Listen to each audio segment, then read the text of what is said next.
Ustadz Ahmad Rifai. Gimana kabarnya Pak Rifai? Alhamdulillah baik. Anak istri gimana kabar semuanya? Dalam keadaan sehat dan baik-baik semua. Kayaknya buat pondok baru ya? Gimana keadaannya gimana? Pondoknya gimana? Ya alhamdulillah mulai jalan. Karena sesuatu yang mulai tentu belum ada apa-apanya dari sempurna. Banyak sekali kekurangan, banyak sekali hal-hal yang memang ternyata apa yang kita bayangkan ketika kita sudah berada di sebuah pondok yang sudah jadi dan mapan, Ya? itu ternyata berbeda jauh ketika kita merasakan sendiri. Tapi kan lebih asik kayaknya ya.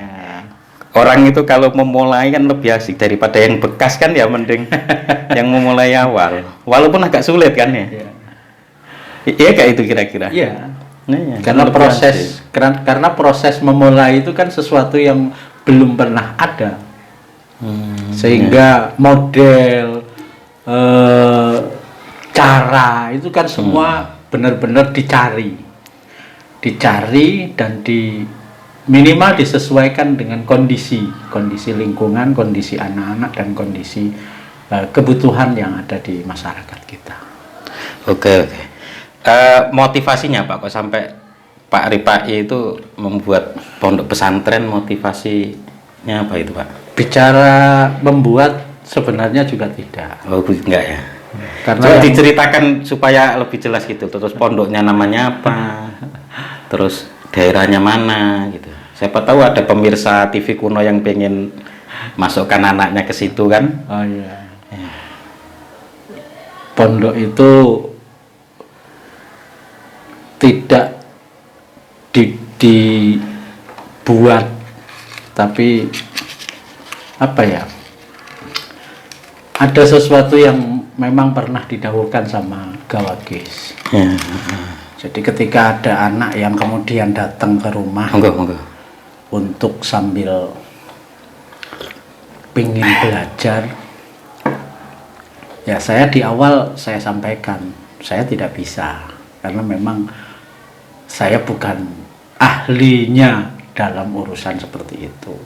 Tapi ketika disampaikan sama Gawagis, terutama yang dari pondok pesantren Al-Falah, karena saya dulu Peloso, bekerja di Al-Falah Peloso, beliau menyampaikan ada orang yang datang ke rumah kamu itu kan bukan atas kemauan kamu.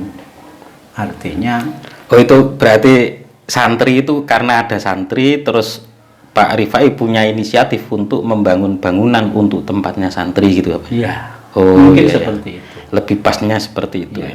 Karena memang kalau misalkan kita bicara aku harap gawe pondok kayak Neo, saya tidak kapasitasnya Kayak piye untuk ngono. melakukan itu.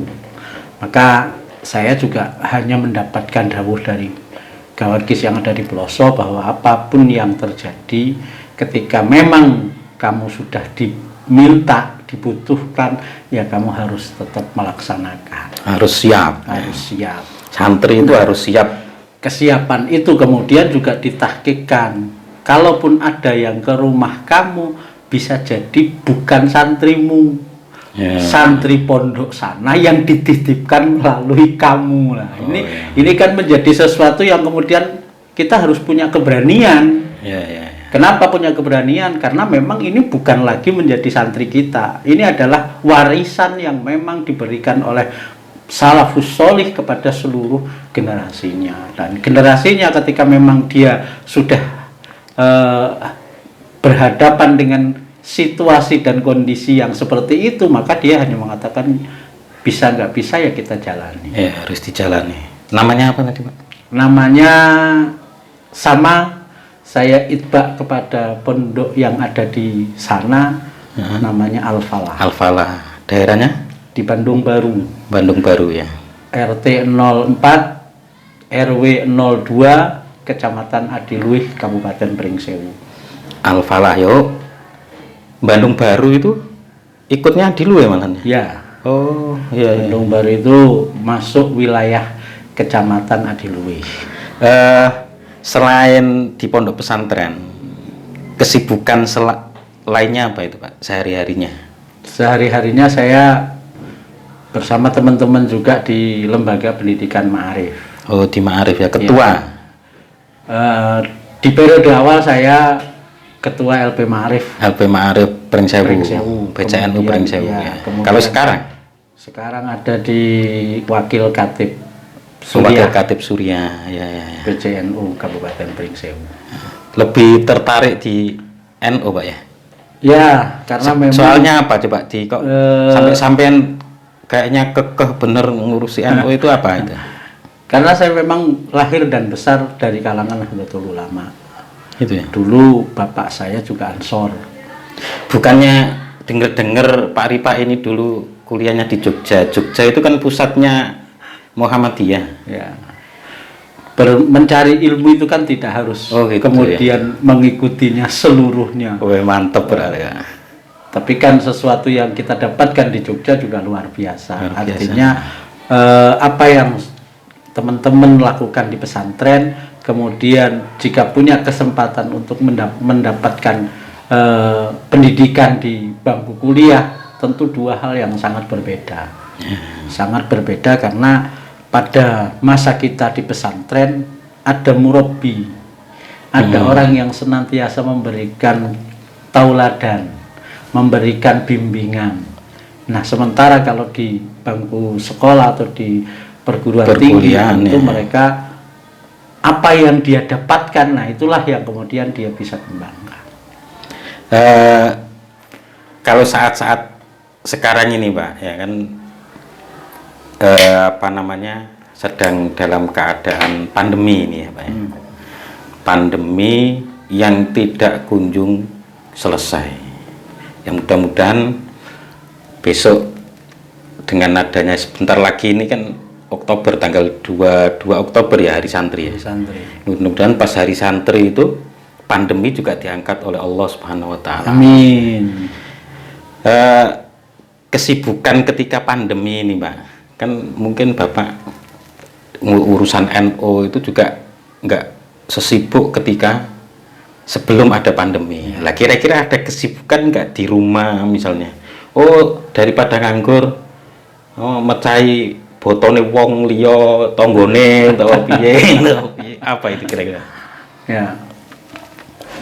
Di tengah pandemi yang semuanya serba bekerja di rumah juga menjadi persoalan tersendiri. Kenapa saya katakan menjadi sebuah persoalan tersendiri? Karena kejadian ini juga belum pernah terjadi pada sebelumnya. Sehingga ketika sesuatu terjadi yang belum pernah terjadi pada sebelumnya, tentu semua orang juga di awalnya kebingungan. Nah, dari kebingungan itu kemudian ada yang saking bingungnya kemudian justru tidak peduli atau mengatakan tidak ada. Nah, tapi bagi mereka yang kemudian kebingungannya masih ini tetap akan terjadi dan akan ada, justru itu bisa menerima. Artinya kondisi-kondisi yang memang terjadi pada dunia hari ini tentu bukan sesuatu yang direncanakan, waktunya juga bukan sesuatu yang sudah disiapkan, sehingga persiapannya pada awalnya juga semuanya pasti tidak siap. Artinya tidak siap ketika disebutkan bahwa kita akan melaksanakan beberapa tahapan, ada lockdown, kemudian berpindah lagi PPKM. Bisa jadi nanti pada periode berikutnya sudah bukan lagi PPKM tapi apalagi istilahnya. Nah, ini kan sebenarnya hanya upaya yang dilakukan oleh pemerintah sendiri terhadap bagaimana menangani kasus-kasus yang memang luar biasa. Berbicara urusan pandemi dan upaya, ini kayaknya lebih menarik lagi kalau ditarik juga ke atasnya, yaitu tentang vaksin, Pak.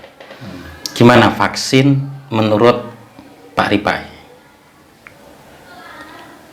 Pak Ripai tentu kan sering ya mendengar hoax yang berterbaran, entah itu benar entah itu salah, berita-berita di media sosial. Kira-kira menurut Pak Ripai pribadi gimana? Vaksin adalah upaya. upaya ikhtiar ya kan. Ikhtiar manusia yang dilakukan bukan sebagai satu-satunya jalan, gitu. Bukan sebagai satu-satunya jalan, tetapi satu-satunya yang bisa meminimalisir yakni dengan dilakukannya vaksin. Contoh, tidak semua orang yang divaksin cacar kemudian tidak terkena cacar. Ya. Padahal semua anak mulai dari dia di usia 0 hari sampai usia sekian itu ada beberapa vaksinasi yang sudah dilakukan. 3 kayaknya ya, 3 kali itu ya. Bukan hanya 3 kali bahkan. Lebih. Ada vaksin DPT, ada vaksin ini DPT itu sampai berapa. Setiap kali habis divaksin mesti gergesi. Iya. Awalnya panas. Itu kan sesuatu yang memang diupayakan. Ada polio, ada vaksin yang dilakukan anak-anak misalkan cacar, itu kan juga dilakukan. Tapi bukan berarti ketika mereka sudah dilakukan vaksin sudah bebas. Itu juga tidak. Harus tetap tergantung ikhtiar yang dilakukan oleh manusia, ikhtiar yang dilakukan oleh pribadi, ikhtiar yang dilakukan oleh keluarga, ikhtiar yang dilakukan oleh lingkungan, sehingga terciptalah kondisi yang kondusif. Kesehatan itu tetap harus diupayakan. Maka ketika kita bicara vaksin, ya sebenarnya adalah ini bukan satu-satunya, tapi ini adalah upaya yang dilakukan untuk memberikan kekebalan kepada masyarakat. Ya. Tapi masyarakatnya itu sendiri tetap harus menjaga dirinya, menjaga dirinya supaya tidak mudah untuk kena virus-virus yang sudah diantisipasikan dengan vaksin itu ya. Pak Ripai, ini sangat menarik sekali ya. Kita berbicara tentang apa tadi, tentang agak sedikit ke pribadi tadi ya, tentang kemudian tentang corona, tentang vaksin. Tentu pandemi ini, vaksin ini kan ada dampak-dampak ya. Dampak-dampak entah itu positif, entah itu negatif ke setiap masyarakat. Terus saya itu pernah dengar Pak Habar, karena ya saya kan punya teman di daerah-daerah situ kan banyak sekali. Katanya Pak Ripai itu dulu pernah mau haji pada tahun berapa ya? 2000 berapa ya kemarin? 2019 ya? Ya. 2019 haji ya. Sampai sekarang belum. Itu karena pandemi. Ya. Kira-kira Pak Ripai sendiri karena gagal haji seperti itu, apa yang dirasakan? Ya, tentu kita juga manusiawi, secara manusiawi, secara lahiriah kita langsung mengatakan, ya Allah, inilah panggilanmu. Waktunya sudah ditentukan, tapi ternyata Allah punya rencana yang luar biasa. Jadi semuanya kemudian kita juga harus sadar bahwa proses haji itu bukan hanya proses daftar punya uang, terus waktu berangkat sudah ditentukan, tinggal berangkat, itu ternyata nggak sesederhana itu. Tidak sesederhana itu. Ada campur tangan Tuhan yang memang di sana disebutkan bahwa itu adalah panggilan yang diberikan kesempatannya sebenarnya diberikan kepada setiap orang dan setiap waktu. Cuma kadang-kadang kita tidak begitu peduli, sehingga sepertinya biasa saja. Kalau yang dirasakan Pak Ripai sendiri gimana? Ya, kecewa. Kecewa, tapi mesti kecewa ya. Iya, kecewa itu manusiawi. Tapi ketika kita bicara bahwa haji itu adalah panggilan, ini yang harus kita sadarkan bersama-sama.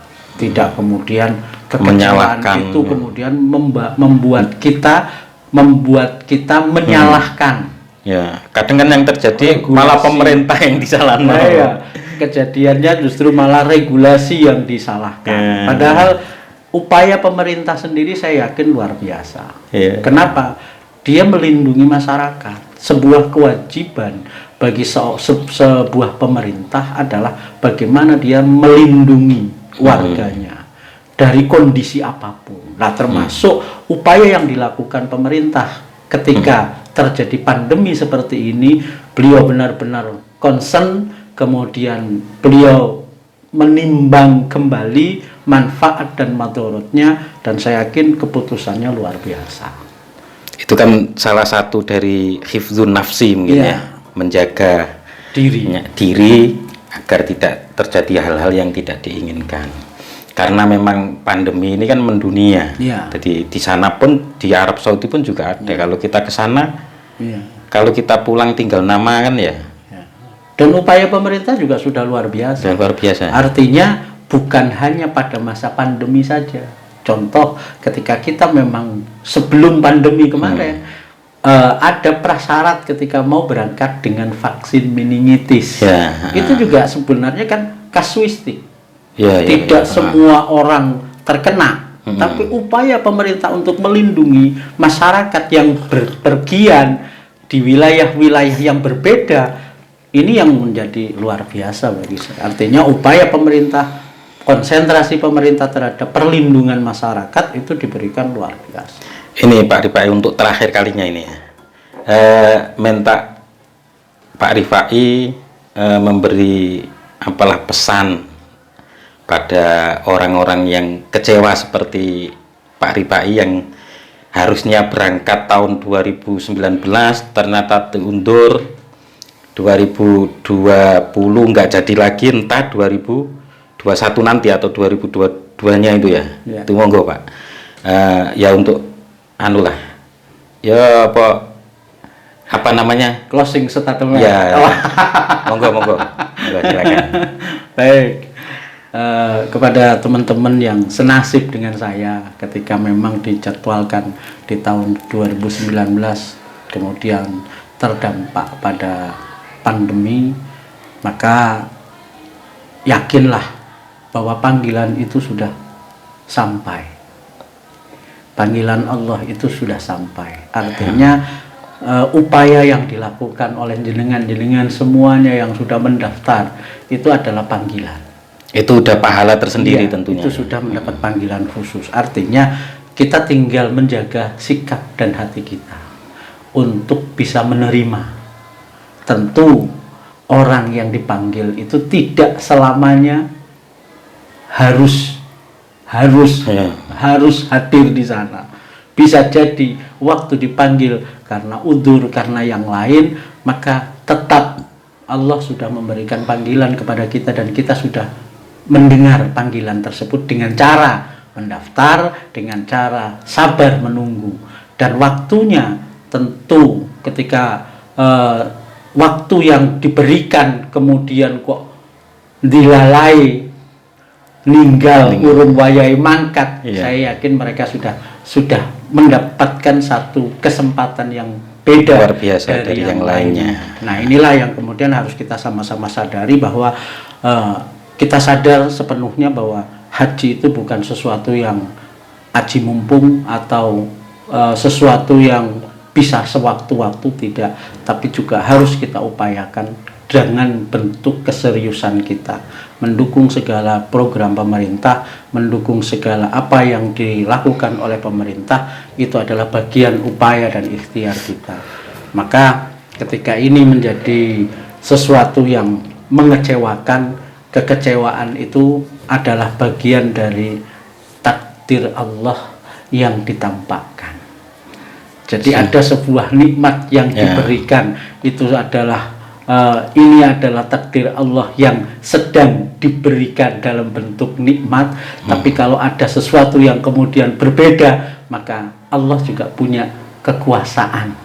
Kalau itu tidak menjadi prerogatif melihat itu semua, saya kira kok kayaknya malah lebih asik ya kalau diundur itu, sehingga bronto kita, kerinduan kita sama Kanjeng Nabi, kerinduan kita sama Baitullah itu semakin malam berkembang kan, begitu asiknya di dalam hati itu ya. Ya. Karena sebuah kerinduan yang tertahan itu kan tetap akan menjadi sesuatu yang kebahagiaan yang luar biasa. Tapi juga kita juga harus sadar bahwa banyak juga di antara teman-teman yang waktunya berangkat kemudian tidak berangkat, ditunda 1 tahun, ditunda 2 tahun, ini mereka justru dipanggil oleh Allah. Ternyata Allah, ternyata Allah lebih sayang, lebih sayang kepada kita, sehingga kita dipanggil dalam kondisi kita sedang menjalankan panggilan Allah.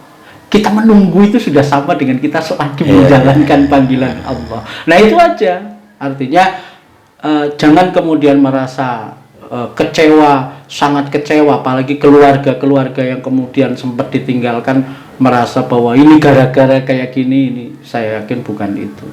Allah lebih sayang. Allah yang menentukan. Allah lebih sayang dengan kita, dan ternyata lebih sayang dipanggil menghadap kepadanya. Nah inilah yang mungkin menjadi bagian dari ayo kita sama-sama berbesar hati, berbangga hati bahwa kita satu diperhatikan oleh pemerintah dalam kondisi-kondisi yang luar biasa ini. Kita tidak dijor kelowor, mangkat karepmu, ora karepmu ya, dari semrawut. Artinya aturan-aturan regulasi yang dilakukan oleh pemerintah tentu kemaslahatan yang akan dituju, mungkin itu. Ya, terima kasih Pak Rifai atas kedatangannya di TV Kuno Channel. Ya mudah-mudahan yang kita bicarakan ini bisa bermanfaat untuk kita sendiri, juga untuk pemirsa TV Kuno. Akhirul kalam, wabillahi taufiq wal hidayah. Wassalamualaikum warahmatullahi wabarakatuh. Waalaikumsalam warahmatullahi wabarakatuh.